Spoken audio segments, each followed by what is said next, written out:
Pero antes de contarte esa historia, deja que te diga algo que nadie te va a enseñar en las escuelas de negocios. El primer millón no se trata del dinero. Se trata de cuántas veces estás dispuesto a morir y renacer como una persona completamente diferente. Todo comenzó cuando tenía apenas 8 años, en 1957, en un pequeño pueblo de Michoacán que ni siquiera aparece en los mapas. Mi padre era zapatero, pero no cualquier zapatero. Era un hombre que creía que cada zapato debía ser perfecto, incluso si eso significaba que nos quedáramos sin cenar. ¿Sabes qué aprendí viendo a mi padre trabajar hasta las 3 de la madrugada? Que la perfección es el enemigo de la riqueza. Él hacía los mejores zapatos del pueblo, pero también los más caros, y la gente pobre no puede permitirse la perfección. Yo era diferente. A los 8 años ya había descubierto algo fundamental. La gente no compra productos, compra sueños. Y yo vendía el sueño de ser como los ricos. Cada domingo después de misa, me paraba afuera de la iglesia con una caja de madera que mi padre me había hecho. Pero en lugar de vender dulces como los otros niños, yo vendía algo que nadie más tenía. Historias. Historias de aventuras, cuentos de tesoros perdidos, solo 5 centavos. Los niños se acercaban curiosos, y yo les contaba historias que inventaba en el momento, siempre con un héroe que encontraba un tesoro al final. Pero aquí está el truco que descubrí. Nunca terminaba la historia el mismo domingo. Siempre la dejaba en el momento más emocionante. ¿Y qué pasó después, Eduardo? Eso te lo cuento el próximo domingo. Si traes otros 5 centavos. En 6 meses, tenía 30 niños que venían religiosamente cada domingo. Había creado mi primer negocio de suscripción, sin saber que eso existía. Ganaba más en un domingo que mi padre en 3 días de trabajo. Pero la lección más importante llegó cuando don Fermín, el hombre más rico del pueblo, me llamó a su casa. Pensé que me iba a regañar por engañar a los niños. «Muchacho», me dijo, «tú entiendes algo que la mayoría de los adultos no entiende. La gente no paga por lo que necesita, paga por lo que desea. Y tú has hecho que deseen regresar». Ese día, don Fermín me enseñó la primera regla del dinero. «Eduardo, el dinero es como el agua. Fluye hacia donde encuentra el camino más fácil. Tu trabajo no es perseguir el dinero, es crear los canales por donde va a fluir hacia ti». Esas palabras se grabaron en mi alma como hierro candente. A los 16 años ya había ahorrado 500 pesos vendiendo historias, limpiando zapatos y haciendo mandados. Me sentía rico, pero el dinero, joven, el dinero es un maestro cruel que te enseña sus lecciones más duras cuando menos lo esperas.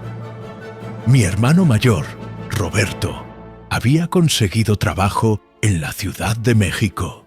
Llegó al pueblo con un traje nuevo, zapatos brillantes y una sonrisa que prometía oportunidades. «Eduardo», me dijo, «en la capital hay una fábrica que necesita inversionistas. Con tus 500 pesos puedes comprar una participación. En 6 meses tendrás 2,000 pesos». ¿Cómo iba a dudar de mi hermano? Le di todo mi dinero. 6 meses después, Roberto regresó al pueblo, pero sin traje, sin zapatos brillantes y sin mi dinero. La fábrica nunca existió. Había perdido todo apostando en peleas de gallos. Esa noche lloré. No por el dinero, sino porque había aprendido la segunda regla del dinero de la manera más dolorosa.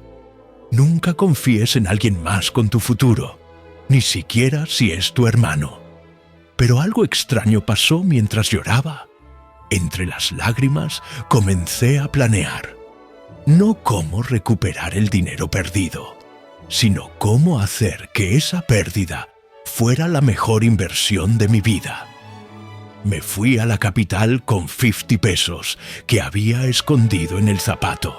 Tenía 17 años, no conocía a nadie y había decidido que nunca más iba a ser víctima de la ignorancia financiera.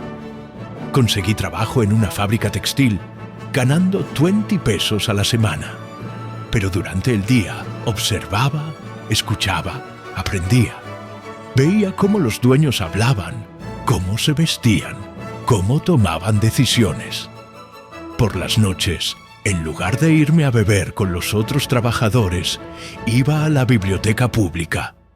Leí todo lo que pude sobre negocios, dinero, inversiones. Descubrí que los ricos no piensan como los pobres. Los pobres piensan, ¿cómo puedo ganar más dinero? Los ricos piensan, ¿cómo puedo hacer que el dinero trabaje para mí mientras duermo?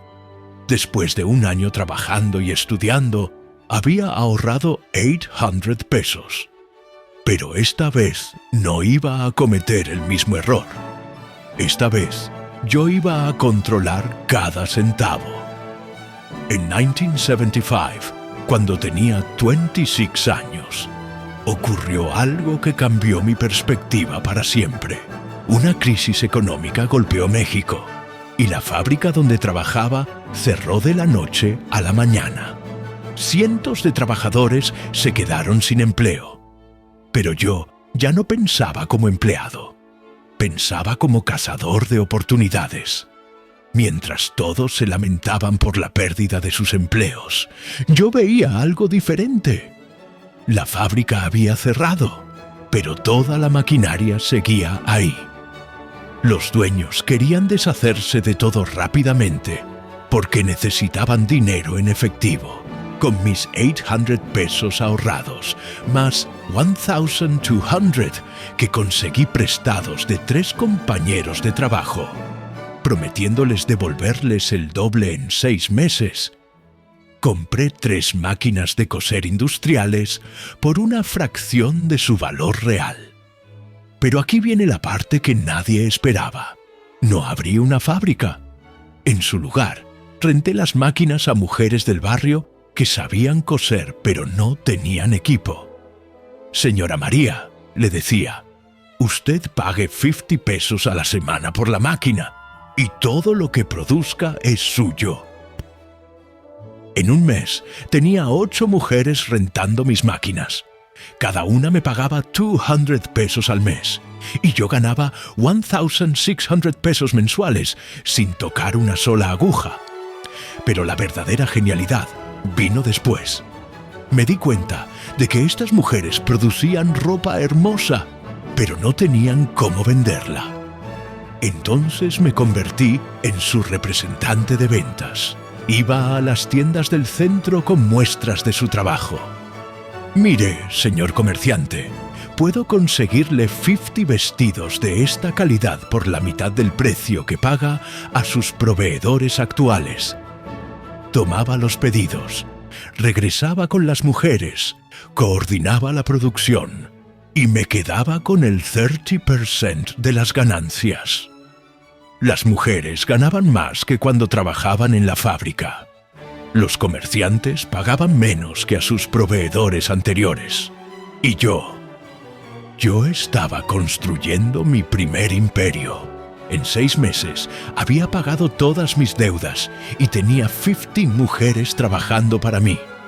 Pero el dinero era solo el comienzo.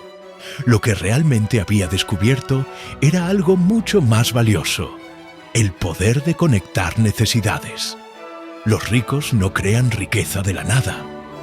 Los ricos identifican necesidades no satisfechas y construyen puentes entre quienes tienen esas necesidades y quienes pueden satisfacerlas.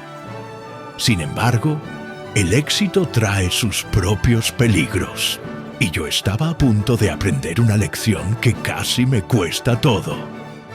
Para 1978, mi pequeño negocio de máquinas de coser había crecido de manera espectacular. Tenía 40 mujeres trabajando, 5 comerciantes comprando regularmente, y estaba ganando más de 8,000 pesos al mes. Me sentía invencible. Ese fue mi primer error. Confundir el éxito temporal con la maestría permanente. Un día llegó a verme don Carlos Mendoza, un hombre elegante con un Cadillac negro y un reloj de oro que brillaba como el sol. Me propuso expandir el negocio a Guadalajara. «Eduardo», me dijo con una sonrisa que debería haber sido una señal de alarma, «tienes talento, pero piensas muy pequeño. Yo tengo contactos en toda la región. Podemos multiplicar tu negocio por 10 en 6 meses».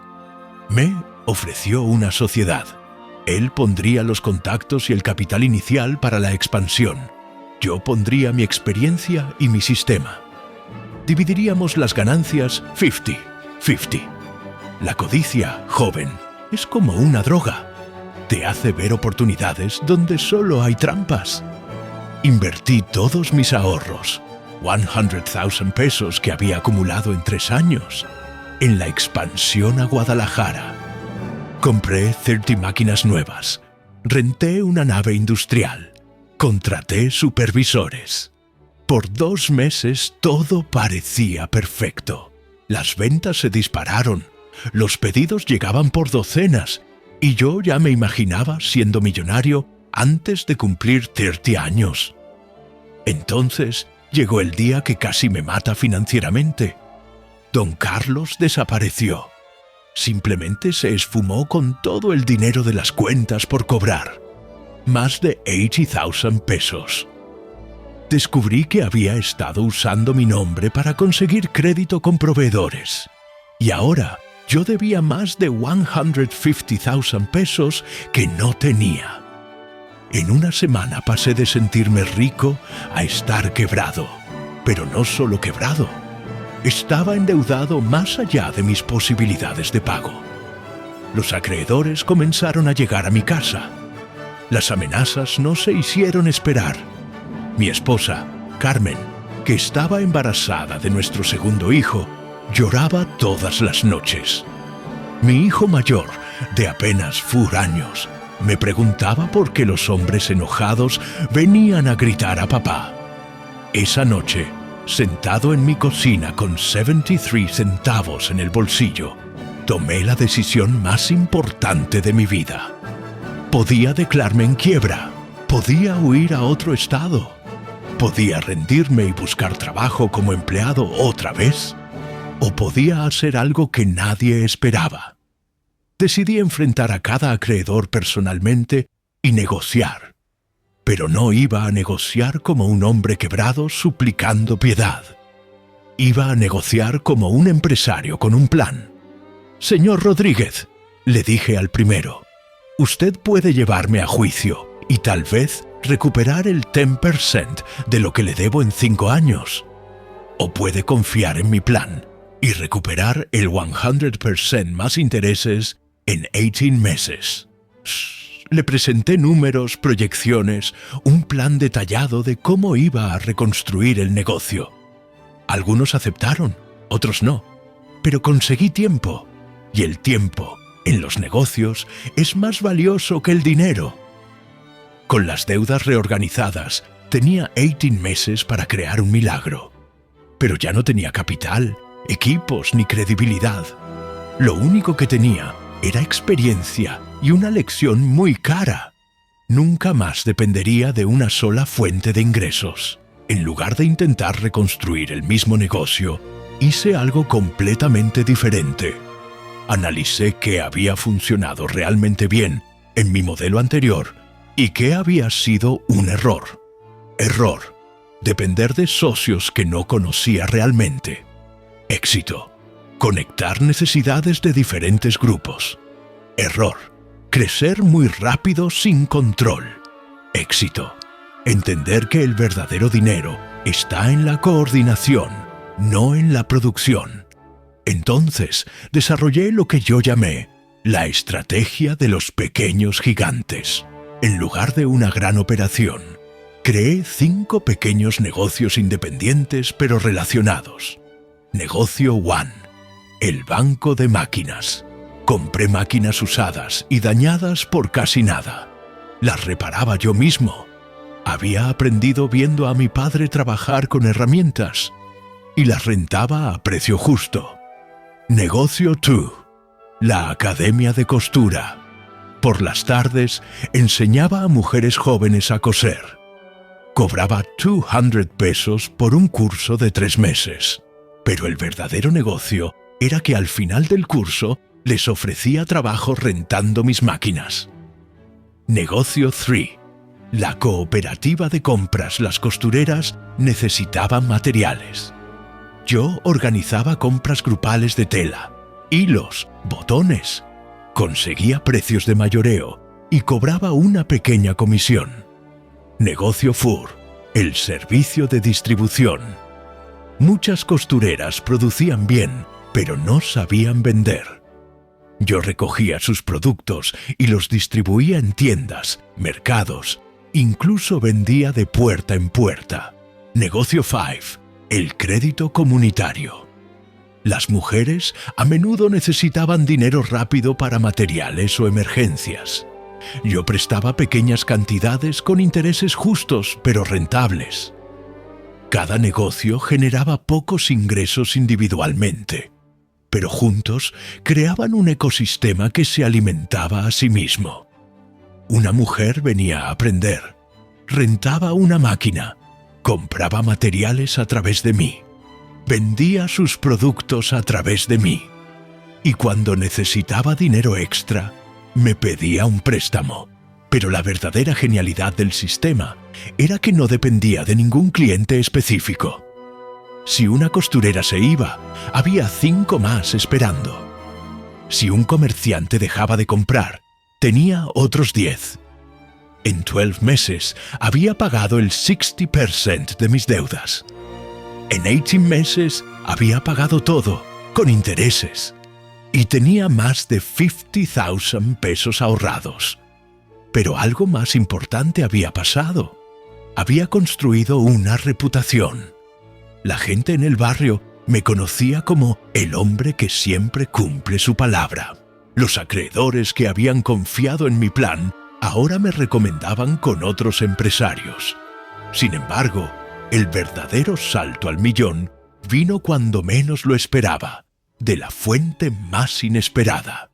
En 1982, cuando tenía 33 años, conocí a doña Esperanza Villanueva en el mercado. Era una señora mayor que vendía tamales desde hacía 40 años en el mismo puesto. Pero había algo diferente en ella. Siempre tenía una cola de clientes, mientras otros vendedores de tamales estaban vacíos. Por curiosidad, compré tamales con ella durante una semana y observé. Sus tamales no eran necesariamente mejores que los otros. Su ubicación no era superior, pero tenía algo que los otros no tenían. Ella recordaba a cada cliente. «Buenos días, licenciado Martínez. Sus tamales de dulce como siempre, ¿verdad? Señora López, hoy tengo tamales de piña. Sé que le gustan». Un día le pregunté su secreto. «Mijo», me dijo con una sonrisa desdentada, «la gente no compra tamales, compra el sentimiento de ser importante para alguien». Esa conversación me cambió la vida. Me di cuenta de que todos mis pequeños negocios tenían el mismo problema. Trataba a los clientes como transacciones, no como personas. Decidí experimentar algo completamente diferente. Empecé a llevar un cuaderno donde anotaba detalles personales de cada costurera. Cumpleaños de sus hijos, preocupaciones familiares, sueños personales. Cuando María me contó que su hija quería ser doctora, pero no tenían dinero para la universidad, no solo le presté dinero, le ayudé a encontrar becas y trabalenguas de medio tiempo para la niña. Cuando Rosa me dijo que su esposo estaba desempleado, Le conseguí trabajo en una de las tiendas donde yo distribuía productos. Los resultados fueron extraordinarios. En 6 meses, mis clientes no solo me compraban más, sino que me referían a sus amigas, hermanas, vecinas. Mi negocio creció un 300% por el poder del marketing de recomendación. Pero el verdadero milagro ocurrió cuando decidí aplicar esta filosofía a una escala completamente diferente. En 1983, la crisis económica había dejado a muchos pequeños comerciantes del centro de la ciudad al borde de la quiebra. Los bancos no les prestaban, los proveedores les exigían pago de contado y los clientes tenían menos dinero para gastar. Vi una oportunidad que nadie más veía. Organicé una reunión con 50 comerciantes pequeños. Carniceros, panaderos, vendedores de ropa, ferreterías, farmacias. Señores, les dije, individualmente están muriendo, pero unidos pueden no solo sobrevivir, sino prosperar. Les propuse crear la primera red de comercio cooperativo de la ciudad. El concepto era simple pero revolucionario. Cada comerciante pagaría una cuota mensual de 500 pesos. Con ese dinero crearíamos un fondo común para compras en grupo, mejores precios de proveedores, publicidad conjunta, préstamos de emergencia entre miembros, sistema de referencias cruzadas. Pero aquí estaba el verdadero golpe de genio. Introduje el concepto de moneda local. Cada peso que un cliente gastara en cualquier comercio afiliado le daba puntos. Esos puntos se podían usar en cualquier otro comercio de la red. Un cliente podía comprar carne en una carnicería y usar los puntos para comprar pan en la panadería afiliada. Esto creaba lealtad del cliente hacia toda la red, no solo hacia un comercio individual. Y como yo administraba el sistema, cobraba una pequeña comisión por cada transacción. En el primer mes, 50 comerciantes se afiliaron. En 6 meses, eran 200. En un año, teníamos 500 comercios en la red a través de toda la zona metropolitana. Pero el verdadero dinero no venía de las cuotas mensuales.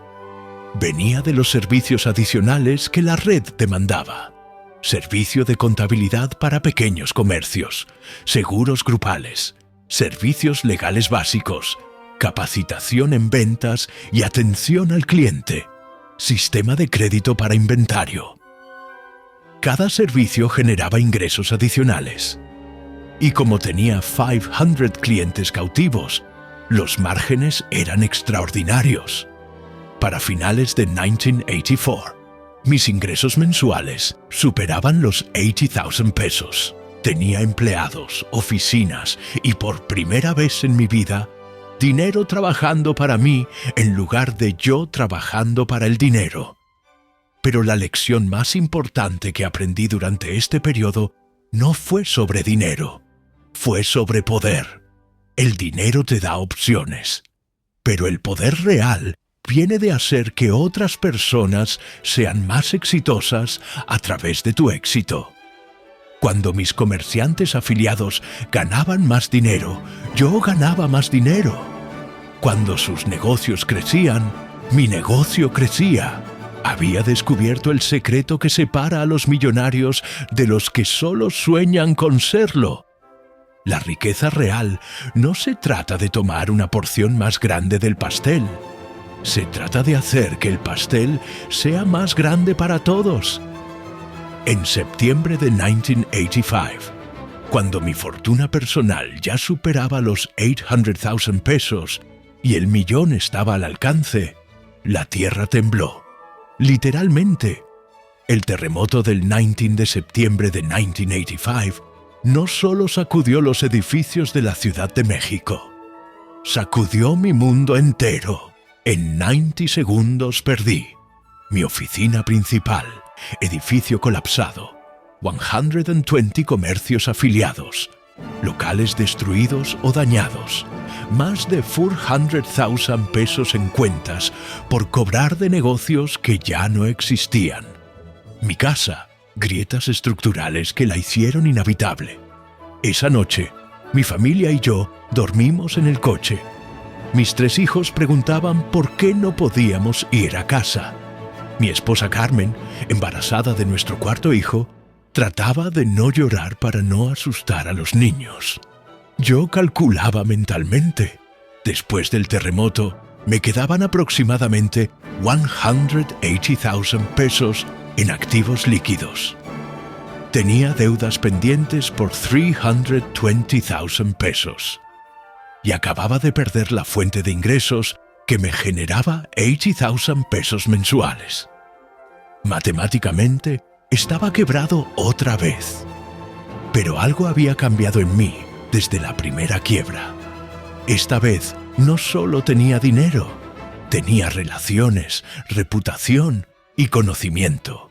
A las 6 de la mañana del 20 de septiembre, mientras la ciudad aún contaba a sus muertos, yo ya estaba en la calle visitando a cada comerciante afiliado que había sobrevivido.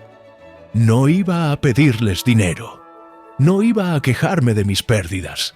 Iba a ofrecerles soluciones. «Don Roberto», le dije al dueño de una panadería que había perdido la mitad de su local, «sé que está pasando por momentos difíciles, pero la gente necesita comer más que nunca. ¿Qué necesita para volver a operar en una semana?» En lugar de lamentarnos por lo que habíamos perdido, organizamos lo que yo llamé la reconstrucción cooperativa. Los comerciantes que habían perdido menos ayudaron a los que habían perdido más. Los que tenían espacio extra albergaron temporalmente a los que se habían quedado sin local. Los que tenían mejor acceso al crédito prestaron a los que no podían conseguir financiamiento. Pero la verdadera genialidad fue convertir la crisis en oportunidad de expansión. Con tantos edificios destruidos, había espacios comerciales disponibles a precios increíblemente bajos. Los propietarios de locales dañados preferían rentar barato a mantener los espacios vacíos. Usando mis 180,000 pesos como fondo de emergencia, organicé un sistema de garantías cruzadas. Yo garantizaba los depósitos de renta para comerciantes que quisieran reubicarse, y ellos se comprometían a mantenerse en la red cooperativa por 5 años. En 6 meses después del terremoto, no solo habíamos recuperado los 500 comercios afiliados, teníamos 700. La tragedia había creado oportunidades de crecimiento que en circunstancias normales habrían tomado años. Pero el verdadero momento de transformación vino cuando me di cuenta de algo que cambiaría mi perspectiva sobre la riqueza para siempre. Durante la crisis, había visto comportamientos humanos que me marcaron profundamente. Algunos comerciantes habían tratado de aprovecharse de la situación subiendo precios. Otros habían compartido sus últimos recursos con competidores que lo necesitaban más. Los que habían elegido la generosidad no solo se habían recuperado más rápido, habían construido lealtades que durarían décadas. Los que habían elegido la codicia habían ganado dinero a corto plazo, pero habían perdido la confianza de su comunidad. Esa lección me enseñó la diferencia entre ser rico y ser próspero. Rico es tener mucho dinero. Próspero es que tu éxito haga prosperar a otros. Decidí que no quería solo ser millonario. Quería ser próspero. Ya, para marzo de 1987, mis activos netos finalmente superaron el 1.000.000 de pesos. Tenía 38 años, 4 hijos, una casa propia y un negocio que generaba más dinero en un mes del que mi padre había visto en toda su vida. Pero el día que mi contador me confirmó oficialmente que era millonario, no sentí la euforia que había imaginado durante tantos años. Sentí algo completamente diferente: responsabilidad. Porque me di cuenta de que el dinero es como un amplificador. No cambia quién eres, hace más fuerte lo que ya eres. Si eres generoso, te hace más generoso.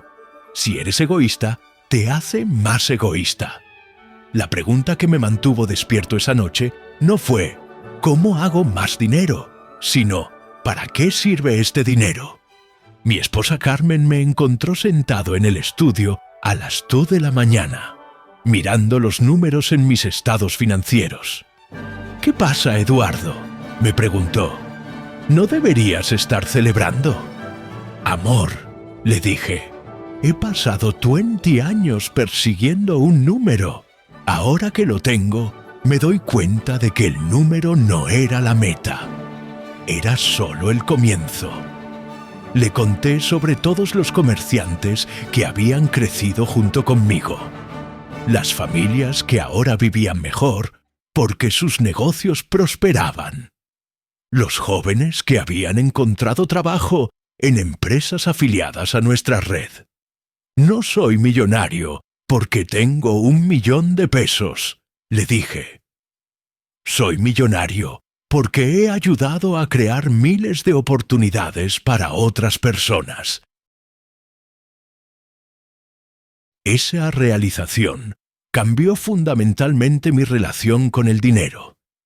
En los siguientes años, en lugar de acumular riqueza, comencé a invertirla en algo que generaría más valor a largo plazo: educación financiera comunitaria.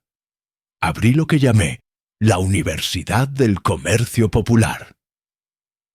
Un programa gratuito donde enseñaba todo lo que había aprendido en mis 20 años como empresario. No enseñaba solo técnicas de ventas o contabilidad básica. Enseñaba filosofía del dinero, cómo pensar en oportunidades en lugar de problemas. ¿Por qué las crisis son el mejor momento para crear riqueza? La diferencia entre trabajar por dinero y hacer que el dinero trabaje para ti. ¿Cómo construir sistemas que generen ingresos pasivos? La importancia de la reputación como el activo más valioso. En 5 años, más de 2,000 personas habían pasado por mis cursos. Y algo extraordinario comenzó a suceder. Muchos de mis estudiantes se volvieron exitosos empresarios. Algunos incluso superaron mis propios logros. Ver a un joven que había llegado sin nada crear un negocio próspero usando los principios que yo le había enseñado me daba más satisfacción que cualquier ganancia financiera.